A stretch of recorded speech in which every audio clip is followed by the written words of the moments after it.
Hey, what's going on, everybody? Long time no see, and yeah, I wanted to come on and do a video in English. I'm anxious to do a video in Spanish because obviously, since I have some more time under my belt, my Spanish has gotten a lot better.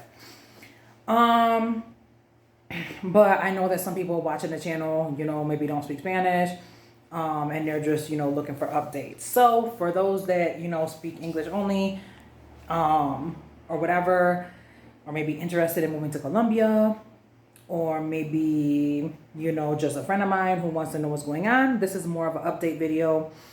And then I'll probably come on maybe later tomorrow, and I'll do a video in Spanish, a progress video. So, I mean, I have like 10 million topics right now, so I don't really want to like ramble too much. I'll do a little thing on Colombia and then the Spanish, tips for that. Now, as far as, Colombia, we're still loving Colombia. We did have to move out of the apartment that we were in because, at first it was an Airbnb. And then I had a deal with, the landlord to where we took it, outside of Airbnb, and, we just had a deal. Well, at first he's like, how long do you want me to, reserve, the thing for you, reserve the apartment on Airbnb. And I told him 6 months. So he had only had it marked off for 6 months. And then after that, there was another reservation. So we had to move. And then we moved into an Airbnb, and it was like literally a dungeon. It was a total dump. It had like bugs, like it had like no laundry machine, like the bathroom didn't even work. It was like there was all these like pipes and like dirt falling from the ceiling and shit. Like it was messed up. There was like just one dirty sheet on like each bed. There was like no blankets, no pillows. There was like nothing in the kitchen. Like it was messed up, and they had good reviews too. So I was just like, wow. So we were in there for like 2 nights, and then eventually, I was thinking that, I had got the reservation for 2 to 3 months at that place. And I ended up just being like, you know what? I'm not going to be able to wake up to this for 2 to 3 months. Once I woke up and I saw the kitchen was covered in bugs and everything else, I was just like, oh my God. I'm like, no. So normally, I was communicating with the guy, the owner from the Airbnb the whole time. And I was like, okay, why is there no blankets? I'm like, why is everything dirty? I'm like, why is it not like it was in the pictures? Whatever. So, and then he's like, well, if you don't like it, he was like, okay. He's like, bye. He was like, but there's no, refunds. That's my policy. And so after waking up on the second day to seeing all those bugs and realizing I cannot wake up like this for the next like 2 to 3 months, I just took pictures and I sent it to Airbnb, and they immediately were like, you can leave right now and you're going to get a full refund. They're like, because that's ridiculous. And so I was like, okay. So then the guys, they were threatening me, the owner of the place, you know what I'm saying? Saying, oh, you're coming to our country. You don't have no respect because it's not like it is in your country. And I'm like, excuse me. I'm like, this is not my first day in Colombia. I've been living in Colombia. You know what I'm saying? I was living in the hood. You know what I'm saying? In Medellin. You know what I'm saying? We were living in the hood before this place. This place is not even hood. You know what I'm saying? So, he's acting like it's my first day here and I have some type of, messed up standards, or something like that. And I'm like, no. I'm like, this is not what it looked like in the pictures.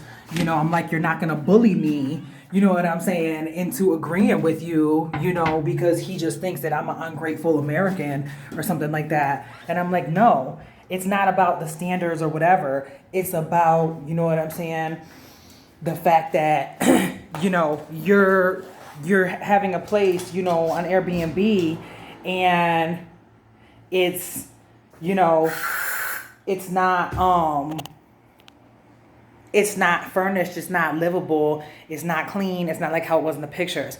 So then I had the guy, the maintenance man at my door, threatening me, yelling at me. He wouldn't get his foot out of my door. I was talking in front of Airbnb. He was threatening me. He's like, well, they're like, if you want to stay here for, one more night, then you're going to have to pay us 100 mil peso and all this shit. I was just like, oh my God. I'm like, this is a nightmare. So then I, went through a whole period of being stressed out, which is why I couldn't make videos. And then we ended up moving into this place, which this place, it's cute. It's more like modern. I mean, I know you can't really see, but You know, it's cute, it's modern, it's very clean. You know, it's not perfect, but for us, it's way, way better. Yeah, what was I finna say? So anyway, yeah, so we moved into this place. Um, and now, you know, we're normalizing, we're settling, we're comfortable like we were, you know, in the other place. But, you know, we still don't have a closet in here. They just put cabinets in because the place is brand new. No one's ever lived in it. All the furniture's new, brand new paint. The bathroom's new. It's like marble, glass. Like, it's like all modern and it's cute, you know what I'm saying? But it's not done because we only had 12 hours to find a new place to live. And so, you know, I met this guy and he showed us all the places that he had. And, you know, I was just like, this works. I saw that it was cute, but it wasn't done. But I'm like, okay, we have 12 hours to find a new place to live. So it was crazy. So anyway, that's my Airbnb from hell story. You know, thank God we're, you know, in this place now.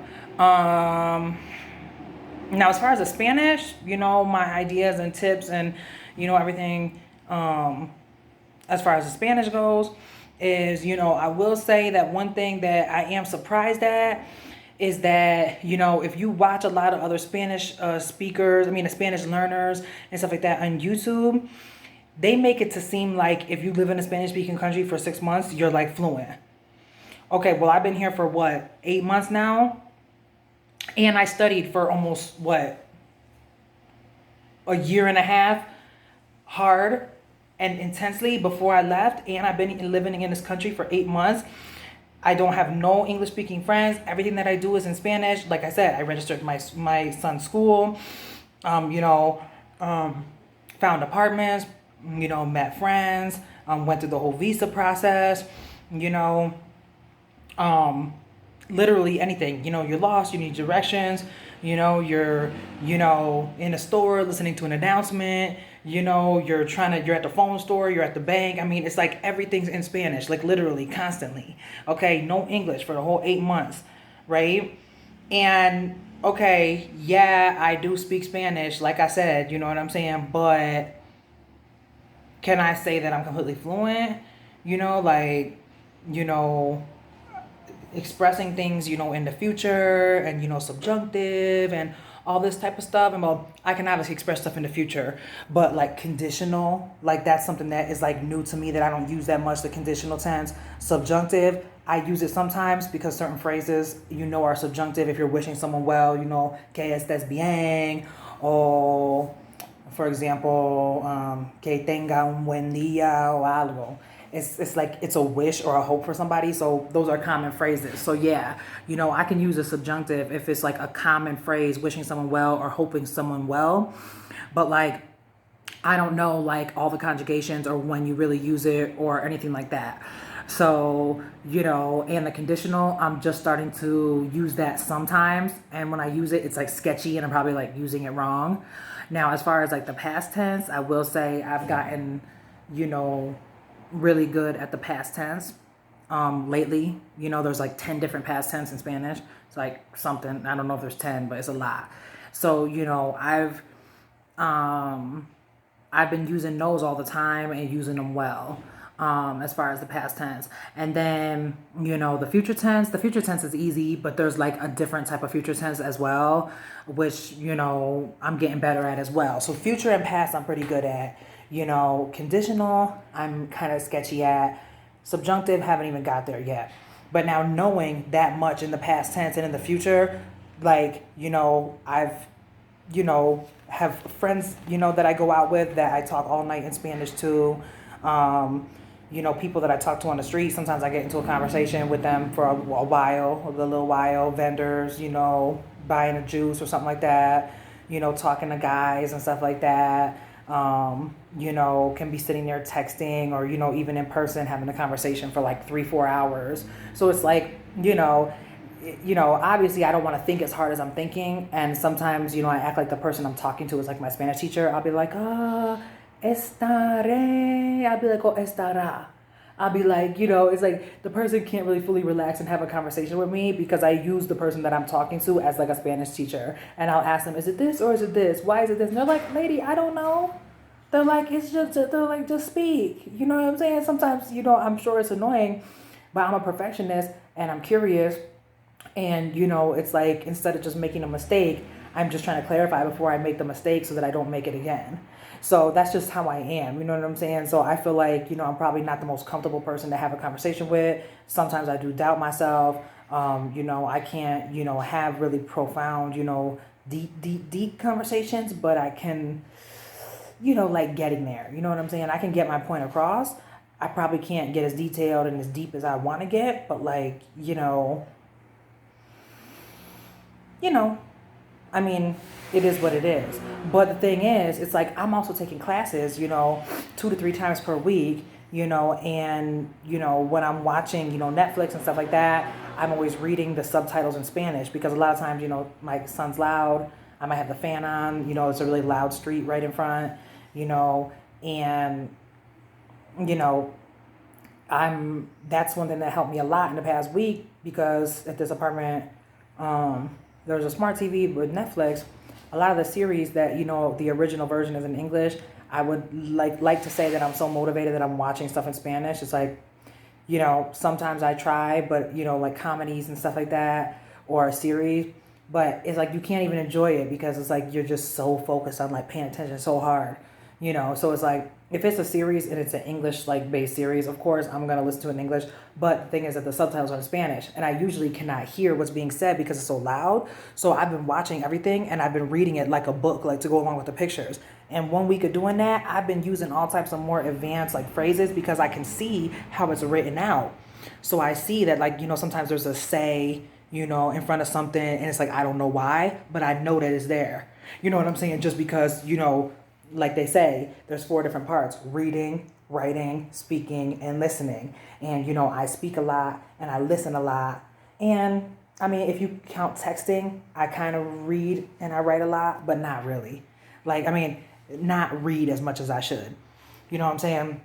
And the thing is, reading is like easy in Spanish, because you don't have to like hear a native speaker and like, catch it on the fly. But it's easier to take your time to understand what you're reading. But the thing is, what I learned from this past week of just like watching a lot of TV and like I said, I can't really hear what's being said because it's so loud here usually. And what I'll do is I'll just read it and watch the picture and I'll read it in Spanish and I know what's going on.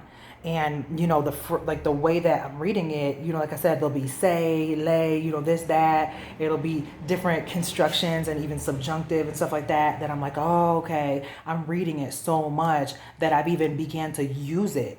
Some of the things I've been reading, in the past week. It's not because I ever even learned it formally. It's because I'm reading so much Spanish. You know what I'm saying? So, I'm glad that, that started helping me, and whatnot. But it's like I'm literally, reading a lot in Spanish. I'm doing classes and everything like that. I'm avoiding English speaking people. And I'm still not at a super, super, super high level. I'm like, these YouTubers made it seem like, many people have moved to Spanish speaking countries and in 6 months became fluent if they had a base. I had a base for a year and a half and I've been here for like 8 months, pretty much almost 8 months, and I'm still not advanced. You know what I'm saying? And I'm like, so, okay, I just accepted it. It takes probably like 5 to 10 years, honestly, before you're like, oh, I'm where I want to be. Because, or maybe it's just my expectations and standards for myself. I don't know. But anyway, I don't think you need to move to a Spanish speaking country to learn the language. And I think that if you think that just plopping yourself in a Spanish speaking country is going to be enough, it's not. Okay? Sorry to say, you're going to have to study a lot. You're going to have to keep away from English speakers or whatever your native, language is. And you're going to have to spend, probably more than a year, you know what I'm saying, for sure.